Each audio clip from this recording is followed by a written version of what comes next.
চালিয়ে দিলাম কিন্তু মুক্তটাকে।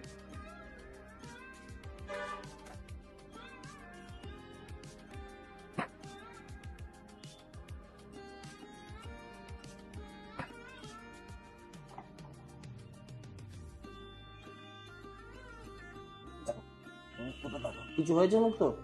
দেখো কিছু হয়েছে, চেঞ্জ হয়েছে কিছু? শুধু পেকেছে, ফেটেছে, গলেছে। এটা যে প্লাস্টিক বা গ্লাস ফিলিং হতো ফেটে যেত বা গলে যেত।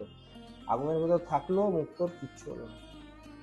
আমি তো রত্ন যাই হোক আমি আমার জন্য নিলাম, তো ভিউয়ার্সরা আসবে কোথায় আপনার কাছ থেকে এত সুলভে রত্ন নেওয়ার জন্য? যারা তোমরা দেখছো ভিডিও তাদের বলি যে এটা আমাদের এই শাখাটা হচ্ছে বহরমপুর চুয়াপুর মোড়, বহরমপুর স্টেশন 3 নম্বর প্ল্যাটফর্ম আছে, চুয়াপুর মোড়ে, একদম মোড়ে, বিসিসি মেডিসিনের ওপরে বহরমপুরে। এটা হচ্ছে আমাদের একটা সেন্টার।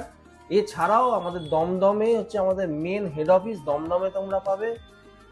মেচেদা, হলদিয়া, পূর্ব মেদিনীপুর, বর্ধমান সব জায়গাতে আমাদের সেন্টার রয়েছে।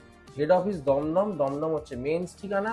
এছাড়াও আমাদের এই বহরমপুর চুয়াপুর মোড়ে তোমরা আসবে, যারা নদিয়াবাসী, মুর্শিদাবাদবাসী, যারা মালদাবাসী আছো তারা এখানে তোমরা আসতে পারো। এছাড়াও যারা পূর্ব মেদিনীপুরের লোক আছে পূর্ব মেদিনীপুরে যাবে, মেচেদা আছে, হলদিয়া আছে। বর্ধমানের যারা লোক আছে বর্ধমান স্টেশনের পাশে তিনকোনিয়া বাস স্ট্যান্ডের পাশেও সেন্টার আছে। ঠিক আছে, তোমরা আপাতত এটা বহরমপুর সেন্টার থেকে ভিডিওটা হলো, বহরমপুর সেন্টারে তোমরা আসতে পারো। তো তোমরা তো দেখতেই পেলে যে দাদা কত অবিশ্বাস্যকর দামে এখানে রত্ন দিচ্ছে। তো তোমরাও যদি ভাবছো কোথা থেকে নিবে, তাহলে তোমরা এখানে এসে অবশ্যই ভিজিট করে রত্ন তার কাছ থেকে নিতে পারো। আর তার প্রাইসও খুবই কম রয়েছে। তাহলে লোকেশন তো বলেই দিলাম। তো আজকের ভিডিও এই পর্যন্তই। দেখা হচ্ছে আবার কোনো এক নতুন ভিডিওর সাথে। ততক্ষণের জন্য বাই বাই।